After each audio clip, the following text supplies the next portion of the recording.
পূর্ণিমাতে ঘরে পুজো না দিয়ে কোথাও যাওয়া উচিত বলো? তাই ঠাকুরকে একটু গুরুদেব আছে নারায়ণ, তাকে একটু সিন্নি দিলাম। রাধা গোবিন্দ আছে, তাদের জন্য একটু মিষ্টান্ন রান্না করে পুজো টুজো দিয়ে তারপরে গেছি। এবার খাওয়া দাওয়া নেই, জানো তো, ক্লান্ত তো হবই।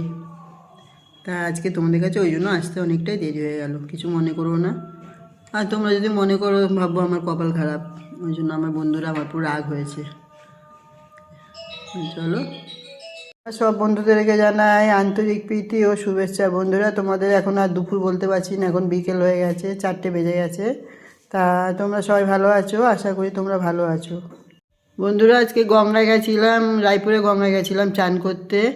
আজকে ভোরবেলায় উঠেছি তো 5টার আগে। তা আমি পুরো এতটাই ক্লান্ত, আমার কথা বলতে খুব কষ্ট হচ্ছে। সারাদিন খাওয়া নেই দাওয়া নেই কিছু না। ভোরবেলা উঠে রান্না করলাম, পুজো দিলাম, দিয়ে আজকে একটু গঙ্গায় চান করতে গেলাম সবাই মিলে।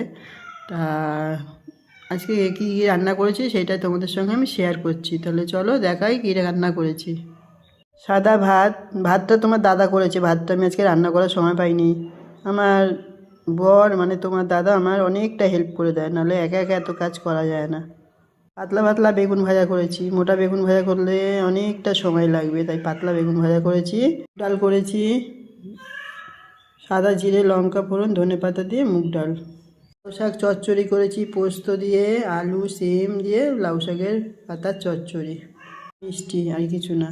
এখন আমি খেতে বসবো। বন্ধুরা, তোমরা হয়তো ঘুমোচ্ছ, আমি এখন খেতে বসবো। তাহলে চলো টাটা, আবার পরে দেখা হবে। আজকে পূর্ণিমাতে ঘরে রাধা গোবিন্দ আছে, আমাদের গুরুদেব আছে, এদেরকে একটু না ভোগ দিয়ে বলো আমি খেতে পারি।